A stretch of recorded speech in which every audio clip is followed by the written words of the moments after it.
100. Okay, we have 100 participants now. Yes. Good afternoon, everyone.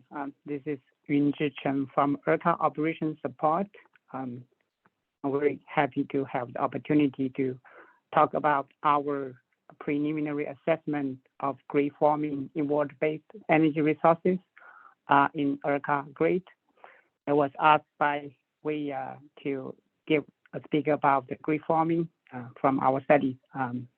In the past few months, I talked a lot with Wei about the grid forming, especially about the modeling of grid forming inverters.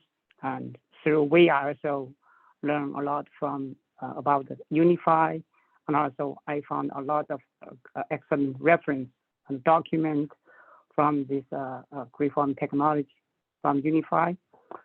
There are a lot of excellent publications and webinars about grid forming. Really appreciate the work from the UNIFI, and I hope I also contribute to it through today's presentation.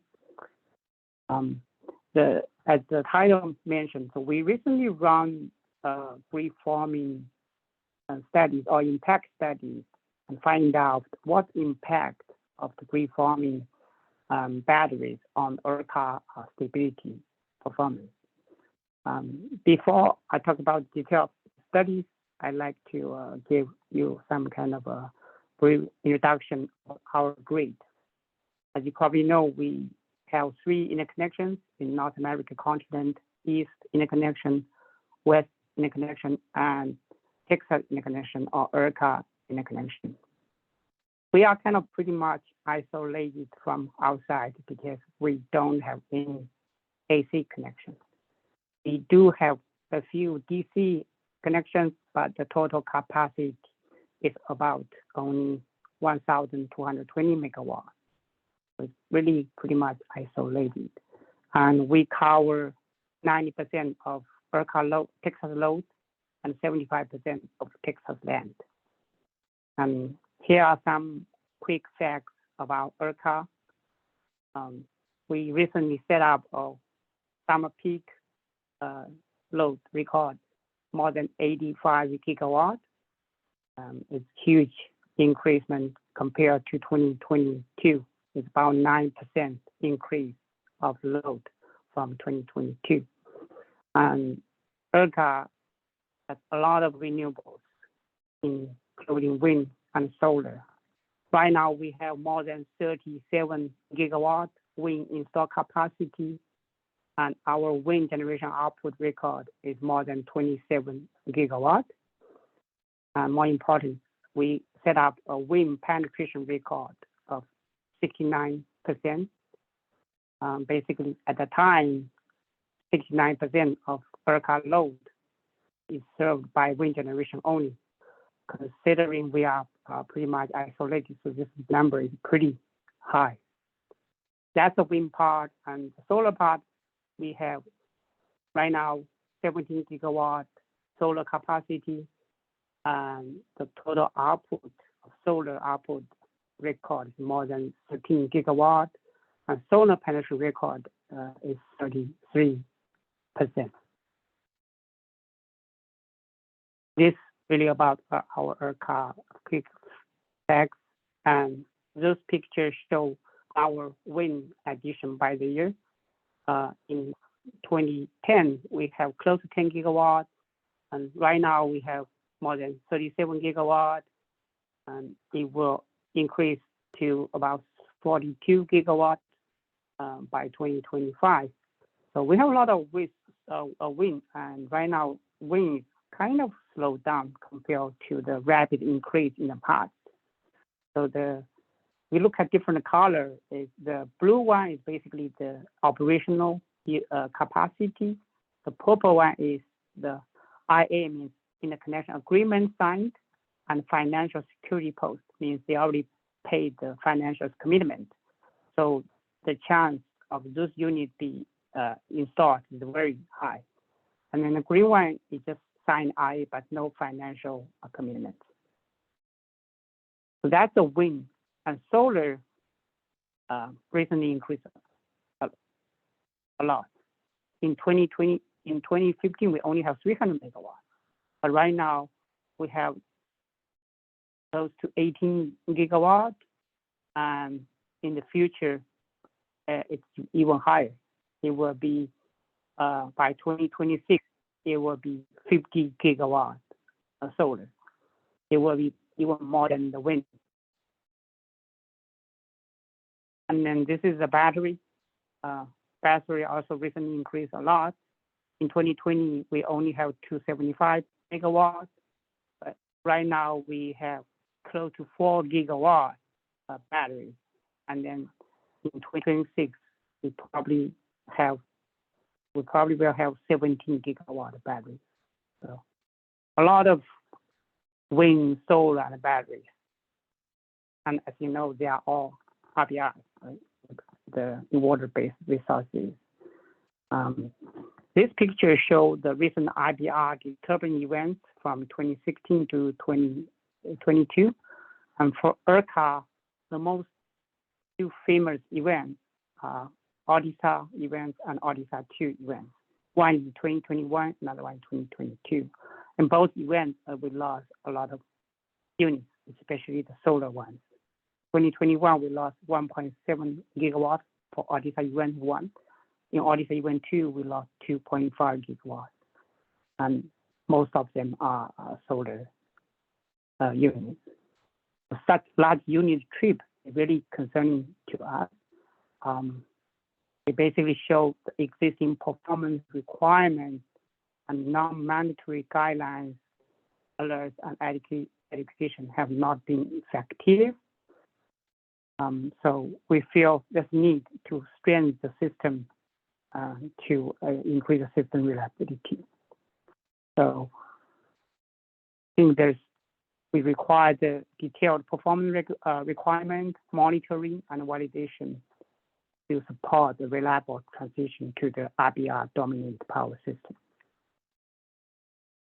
So that's why, on the one hand, we continue focus on improving resource capability and performance, such as adoption of NERC reliability guidelines, IEEE 2800 and ERCOT NERC 245.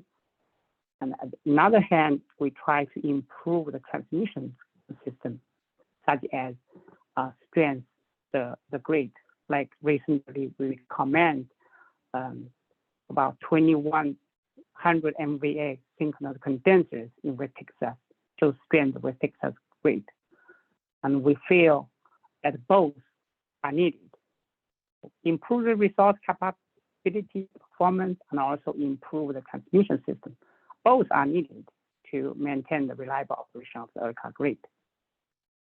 As I showed in the past few last slides, the ERCOT RBR keep growing. So we feel additional improvement are needed to support the continued growth of RBR in ERCOT system. Recently, there are increasing discussion of reforming inverters to improve the RBR performance and system support.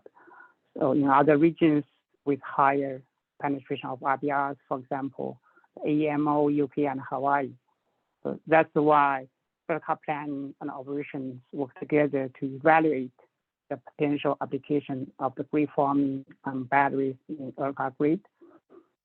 So the preliminary observation and findings are included in this presentation. So when we talk about grid forming, I think the first is how we define the grid forming. This is from the NERC definition from a NERC recent technical report. Basically, the grid forming control means we want to maintain an internal voltage phasor that is constant or nearly constant in the sub-transient time frame. Basically, make sure the internal voltage phasor means voltage, magnitude, and angle are kind of constant or nearly constant. That is the key of the grid forming.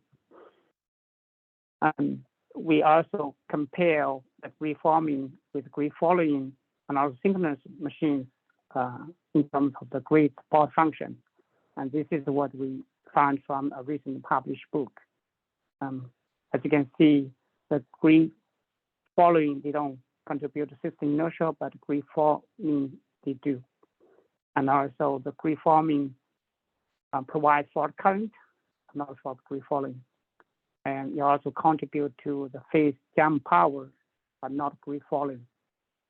And they both provide kind of fast frequent response, grid following and grid forming. And then grid forming also contributes to system strength and provides synchronization torque, such kind of additional function that grid following cannot. And we also list additional column for signal machine. And as you can see, the grid forming and grid signal machine are pretty close, except that the synchronous machine can provide very large fault current. Grid forming usually cannot because the inverter limitation.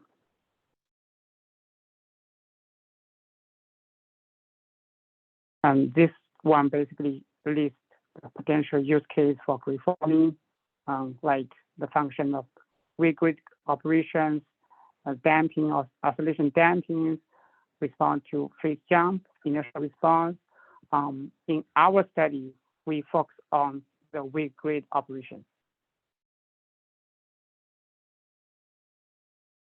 And as we know right now, the grid forming IBRs are not widely adopted in North America.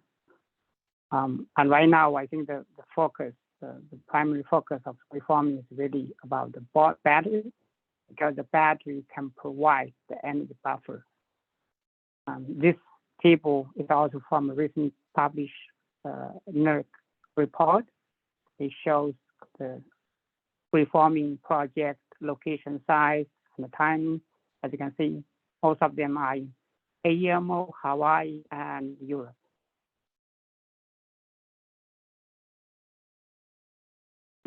Now, basically, I can show you how we perform our studies. So we perform three scenarios. First scenario is we study a weak grid test case. It's a very simple test case in PSE. The main purpose is to prove the concept of grid forming and benefits. And second one is we plug into the grid forming model into West Texas grid.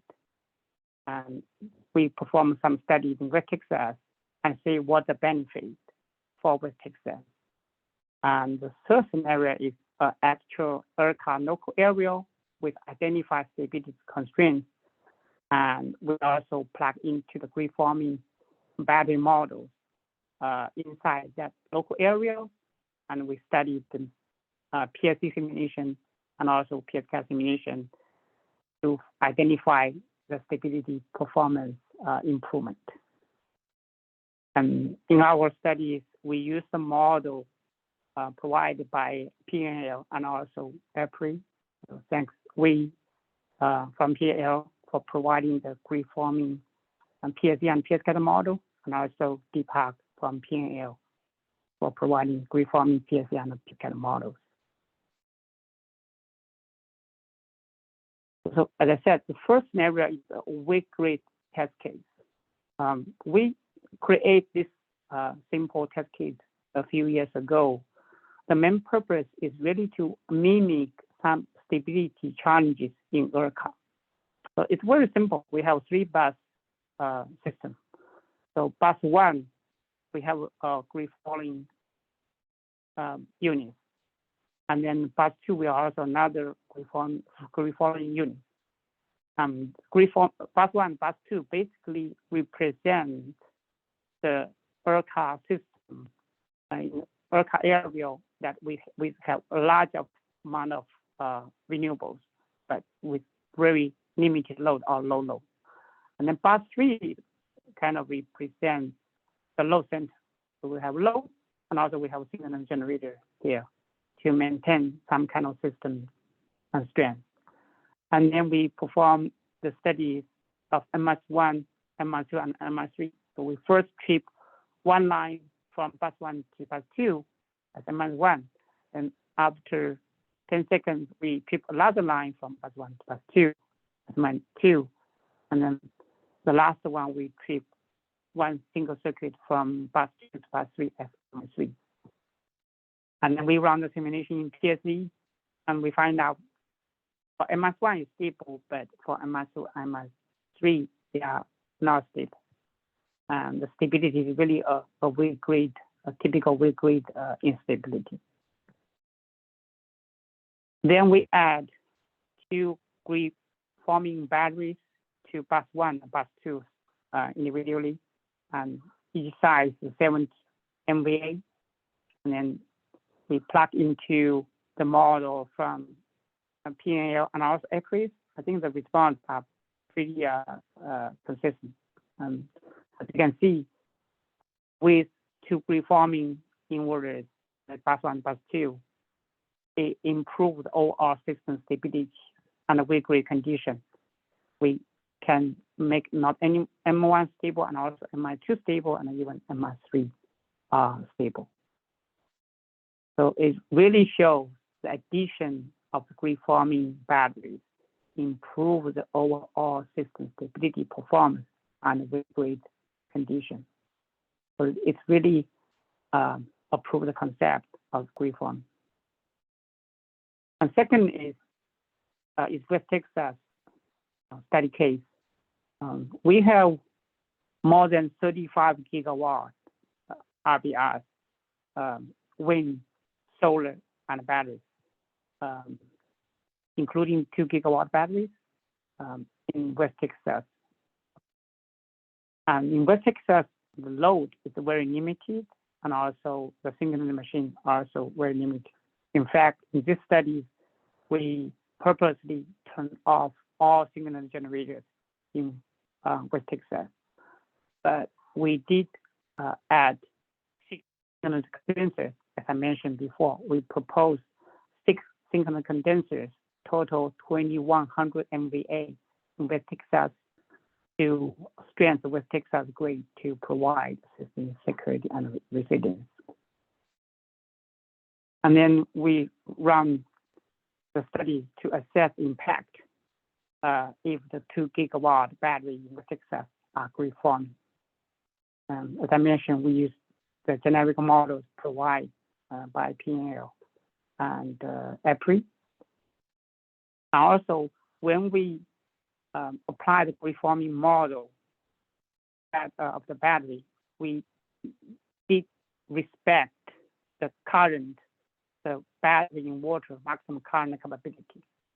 So in other words, we hope we don't want to update the hardware of those batteries, but just make the change of the control such that the battery will operate in the grid-forming controls, not original grid-falling controls. See what is in the impact. Here are some kind of simulation results. As I said, we have 2 scenarios. One is the synchron, another one is synchron plus the grid-forming battery. We first find out that the presence of the grid-forming battery, it did not reduce the dispatchability limits. That's expected. It probably will increase the stability limit, but that is not really our study focus. The study focus really find out what is the benefits of improving the performance of the system. For example, we find out the reforming controls of the batteries improve the system numerical performance. Basically, with the original model, we often have PSE simulation crash, and a lot of times we have to tune the PSE simulation options like time step, certain factors to avoid this kind of crash. But with grid-forming, that performance, numerical performance, improve a lot. And also, we find out that with grid-forming controls, it reduced the water dip and also voltage overshot. Basically, when there's a fault, right, the voltage will have a dip, and then after clear fault, there is overshot. With grid forming control, the voltage become less, and also the overshot become less. As you can see from the top right figures, right? When we have grid forming controls, the voltage dip becomes less, and also when the fault cleared, the voltage overshot also become less. With less voltage dip and less voltage overshot, it probably will make the unit trip also become less, because usually the voltage dip will cause some inverter trip, and also when the fault clear, the overshot also could cause unit trip. So with the reduced voltage dip and overshot, the chance of the unit trip will become less. And also, we look at the vertex RBR, total active power response from the bottom right. You can see with grid forming, the power swing also become less. Like the voltage, when during the fault, the power output from RBR higher when we have grid forming. And the power overshoot also become less with grid forming. Basically, the swing, right, the power swing become less with the grid forming controls. And we also identify less angle jump when we have grid forming control through the 2 gigawatt battery in West Texas. So that is kind of our West Texas system strength studies with the grid forming. The last one is a local area with identified stability issues. We have a local area, 130 kV local area in ERCOT grid. We find out there's stability issues due to weak grid challenges. And this local area has wind generation, solar generation, and also batteries. And they are all following inverters. And then the stability study identified the stability constraints under MS1 and also MS1-1 based on the original model and the parameters provided by the developer and the resource entity. And as I said, this area has a battery, right? So we try to replace the battery model from the grid following to grid forming. We'll use both models from PNL and also EPRI, and the results show that with the grid forming battery, the stability issues can be alleviated. And we study the area in both PSE and PSCAT. The top right side show the local area solar generation output at 100% for MS1-1. So the blue one and the green one. So one is with original grid following battery model. Another one is with grid forming battery model. As you can see, original model shows sustainable oscillation. After we update the model from grid following to grid forming, and the oscillation goes away, it's stable. That's active power, and also for reactive power, similar response. With grid forming, it is stable. But with original grid following, it's not. It has sustainable oscillation. That is the PSE simulation result. And we also perform the PSCAT simulation result. This is the PSCAT. The left side shows the original result with grid following free falling controls. As you can see, the kind of sustainable oscillation for n-1 -1. And then after we use the grid-forming model, and this grid-forming model is actually the ERCOT model, ERCOT virtual synchronous machine model.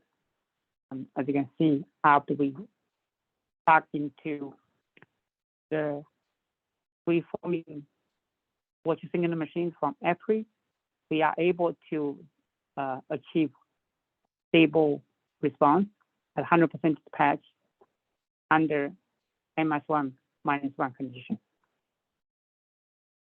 So it basically shows in both PSE and PSCAD with grid-forming batteries, the stability issues will go away.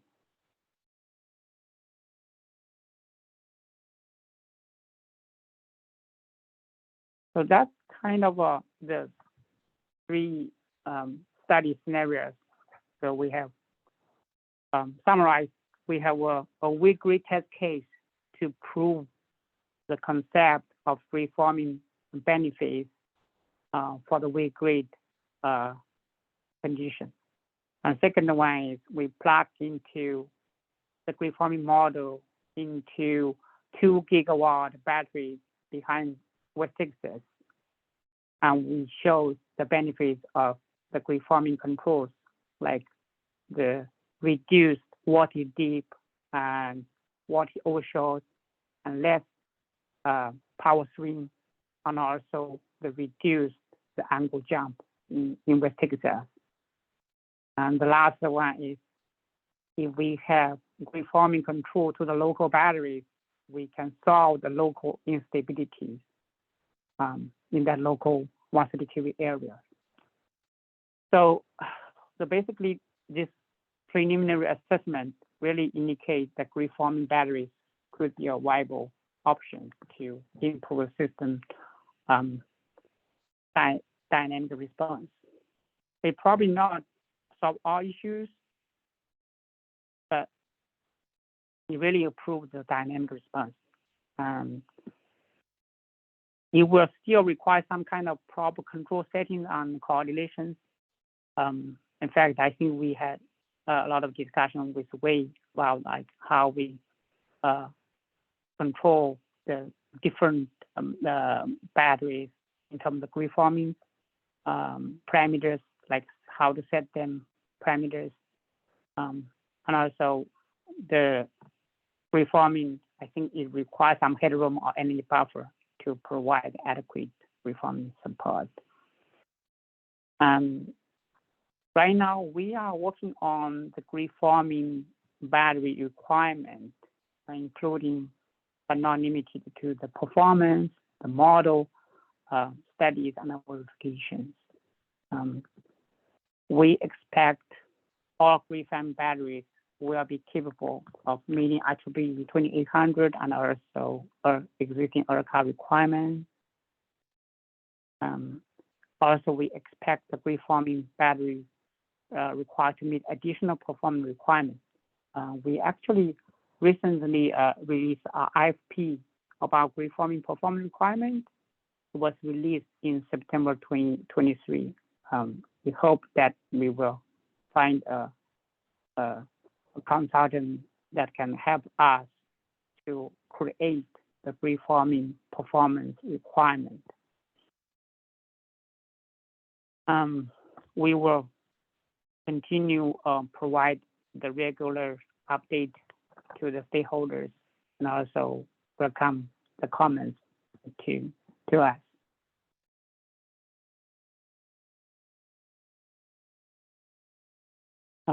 I guess that's all about today's presentation. I will be more than happy to ask if there are any questions. Okay. Okay, thank you so much, Yunzhi, for the nice presentation. I saw a lot of questions in the chat window, so I would, because there are a lot of questions, I will just try to select some ones. So for you to address. So I think let me see, the first question is from Ben Marshall. His question is about, you talk about the installation of synchronous condensers and also the benefits of grid firming batteries. So have you got any experience on comparing their performance? Synchronous condensers provide greater fault current contribution, but grid firming has some advanced damping functions. So do you have just, I thought you present that, but maybe you can talk about that. Yeah, so that's a good question. We did not really compare the battery, grid forming battery and synchrons. So as you can see, right, in our study, we have one synchrons, another one synchrons plus grid forming. Synchrons was studied before this grid forming, so we studied the synchrons benefits, which is kind of similar to the grid forming, because if you look at our grid synchron studies, we try to strengthen the vertex grid, right? So the main purpose at the time is really to find out the best locations to have additional synchrons to strengthen the vertex grid. We most look from the short circuit contribution, basically find the best location to improve the system strength in terms of short circuit ratios in the success. And the study indicates we need 6 synchrons in the success to improve the system strength in the success. And then the preforming inverters or preforming batteries are on top of the synchron, because this synchron has already been studied, and I believe right now it's already recommended by ERCOT, and right now the TSP in ERCOT are proposing this synchron project in West Texas. Let me see if there are any others. Okay. Thank you, Yunzhi, for the explanation.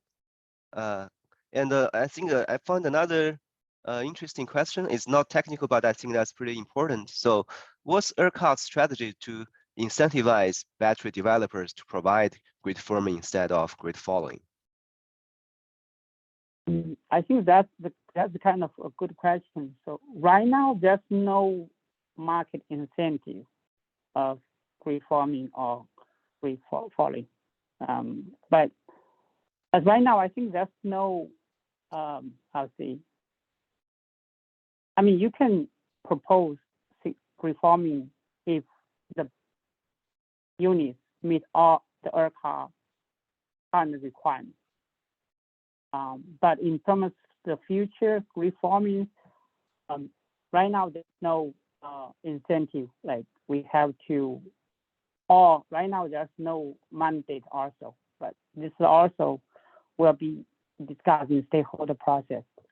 Maybe in the future, we either have market incentives or we have the requirement, say the battery need to be grid forming.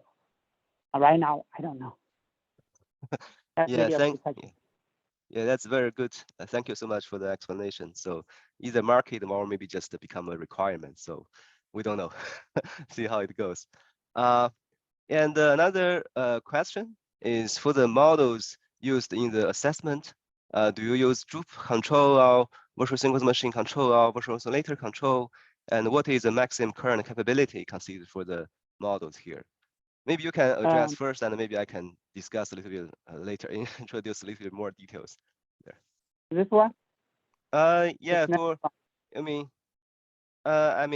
just in overall presentation, I think all the models maybe just, yeah. Okay.